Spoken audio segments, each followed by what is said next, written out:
Bismillahir Rahmanir Rahim. Wassalatu wassalamu ala Rasulillah wa ala alihi wa sahabatihi wa man wala. Assalamu alaikum wa rahmatullahi wa barakatuh. Congratulations. 10 days are over. The days of mercy you have completed. May Allah subhanahu wa ta'ala have mercy on you and I, inshallah ta'ala.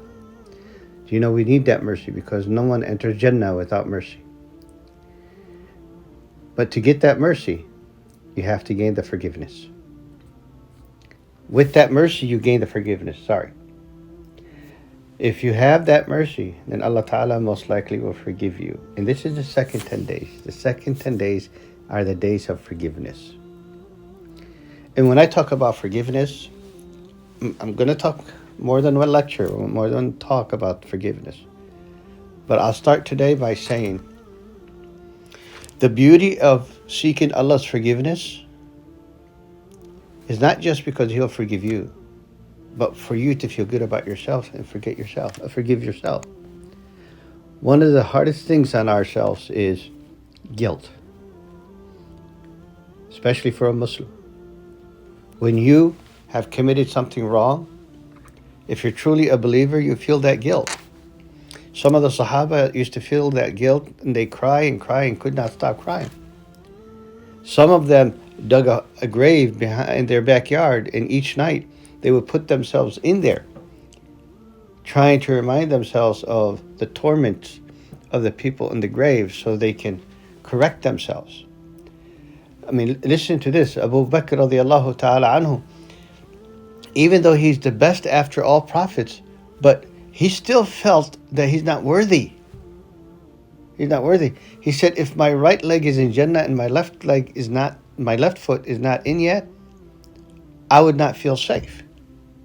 Umar ibn al-Khattab said, if I was told that everybody's going to go to Jannah except one person, it would be me. I would fear it would be me.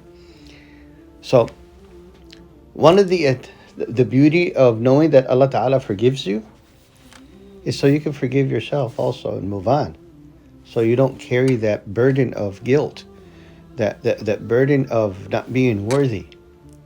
And you just finished 10 days of Ramadan. You are worthy. You are good.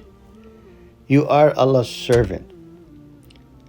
You refrained from food and water and foul language and your desires for 10 days now. That's not an easy task. That's a task that many are deprived from. Many people in the world don't even sense the month of Ramadan. In fact, they see it as a religious outrage and a religious restraint that should not exist. You did it. You prayed those nights. Most of your night was standing or sitting or doing sujood. You should not be feeling guilty because now Allah Ta'ala is about to forgive you. In the next 10 days, you and I should work about finalizing the ultimate forgiveness from all sins, inshallah ta'ala. Barakallahu feekum.